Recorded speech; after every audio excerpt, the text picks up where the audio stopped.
does the city need saving? What is the appeal of a Curtis Sliwa if crime is actually coming down? Well, the city would like you to believe it's our perception. So we hear that from Eric Adams and Jessica Tisch. It's not a perception. You go to all 350 neighborhoods, of which there are. I've yet to find a person who says, Curtis, you know, you got it wrong. I feel so much safer in my community in the subways. So the reality is people do not feel comfortable. They feel threatened, especially in the subways. Women are the majority of the workers now, and in many instances, they're raising their families. They are the ones who spend the money. They're afraid to ride the subways for one reason. The pervs who are out there wanting to prove that they don't suffer from erectile dysfunction. Now, you're not worried about that, Errol. I'm not worried about that. They don't bother us. They go up to the women. Sure. And the women don't have enough money to Uber and cab it, and especially Eric Adams. I'm the nightlife mayor. Most of the people who work nightlife are women, a lot of them single parents who have to get home by 6 in the morning to get the kids up, to get them off to school. And if they feel that the subways are unsafe for them or the buses, you're going to have a huge problem. And we are already, because these people come up to me. I'm always in the subway. So it's like a focus group. Once those doors close, people are giving me the finger. They're patting me so hard on the back, I got to go for a chiropractic adjustment. But they're grilling me. It's a focus group. And it's women, predominantly women, who are complaining about how they don't feel safe in the streets and the parks and especially the subways. So you've talked about hiring another 7,000 cops. What else would you do? I think more importantly, we got to bring the homeless outreach unit back. Now, this was a casualty when Bill de Blasio and some of the other council members were dancing the horror and the tarantella. Yes, Richie Torres, you too. I know you scrubbed it from your social network. They're all reinventing themselves. Brad Landa, Justin Brennan. No, yes. You voted to strip $1 billion.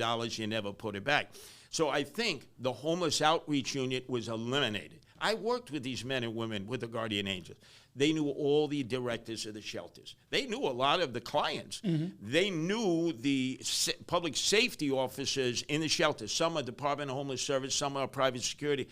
So they could work the ins and outs. When they eliminated that unit, which existed in each borough, they really hurt the efforts of dealing with the emotionally disturbed and the homeless, and I would immediately put that back into place. Well, you know, you're answering my next question, which is, does the NYPD need any kind of reorganization? Because what I have heard throughout this campaign is that any suggestion that you do something different, you know, like take the strategic response group and maybe split its duties so that it's not fighting terrorists and also policing, you know, First Amendment political protest, is met with, you don't understand the cops, you're going to destroy the NYPD, you're wrong on public safety, and it turns into you know, an argument between either give the NYPD more money, more overtime, and more of whatever they want, and absolutely leave them alone, or you want to destroy them. And clearly there's something in the middle here. Oh, right? yeah. Like Look, I'm down with the guys and gals all the time. First off, they have a hat. Put the hat on. I can't see you in a crowd. I demand all Guardian Angels put your beret on, because that is the identifiable symbol if you need help. I can't tell you how many times I've come upon a cluster of police, and they're working hard, but they're not readily identifiable from a distance. And then number two, why this all the time? Yeah. Well, but that's their new memo book, right? They actually have to key in a lot of information. Well, this is Curtis. But I'm telling you. Yeah, they're putting in, you know, this morning at Denny's, I had the Grand Slam, you know. Why do you need two looking at that? There are certain things that they are going to have to do. But I think the majority of my focus is the subways. They don't have a moving patrol on the trains any longer. Right. I realize you can't have a single cop any longer on, but you're too many emotionally disturbed persons, too many potential problems. But they should be going up and down the moving trains, because that's where a lot of the problems are. Sure. And you don't have time to get off the train and find police on a platform or up near the turnstile. And then fare evasion. You know, everybody goes, oh, Zoran Mandami wants everybody to ride the buses for free. Hey, half the people don't pay to begin with. I mean, that's a good point. We're already halfway seriously, there. it's something like 47% fare evasion, I think, on the buses. Oh, I was on Highland Boulevard in Staten Island because I went across the Verrazano Bridge on the bus where you get off at 86 and 4th Avenue on the R. I was thinking, excuse me, is anybody paying here? And the bus driver said, Curtis, don't start a problem.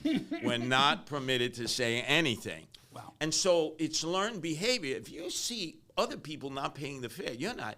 And then we've hired this allied security group, mostly young men and women employed, and they're bracing themselves, against the gate. Yeah. Meantime, they're flying over the turnstile, under the turnstile. And I asked them, we're not permitted to stop anybody. Yeah, they can't give out summonses. They can't arrest anybody. They can't really do anything. Basically, right? They don't even call for help, right? I mean, it's like in football, the blocking bag. You block like so rugby, they can't get yeah. it is so ridiculous, and the MTA is losing so much money. And now we have congestion pricing. I'm the only candidate opposed to that. And I'll tell you why. I've seen the results. Just walking the streets. Go across from City Hall. There are 9 storefronts closed. Not because they're going to demolish the building. I've talked to a lot of those merchants who had to get out of their lease. Why are you leaving now? I don't have enough foot traffic. I have to pay a lease every month. I don't have enough foot traffic. It's better that we close up. And that's happening all in the area where there's congestion pricing.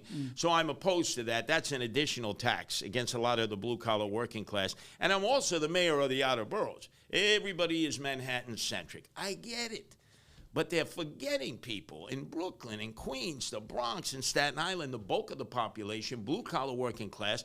You have now this charter revision, Eric Adams, it's like he's gone wild, city of yes on steroids. We have residential communities where people, especially first-generation immigrants, put every nickel, dime, and penny they have into a private home, 1, 2, 3, 4 family. Now they want to come in, 40-story apartment building, no parking, by the way. You don't have to talk to the local council person. You don't have to go to the community board. You don't have to observe any zoning restrictions.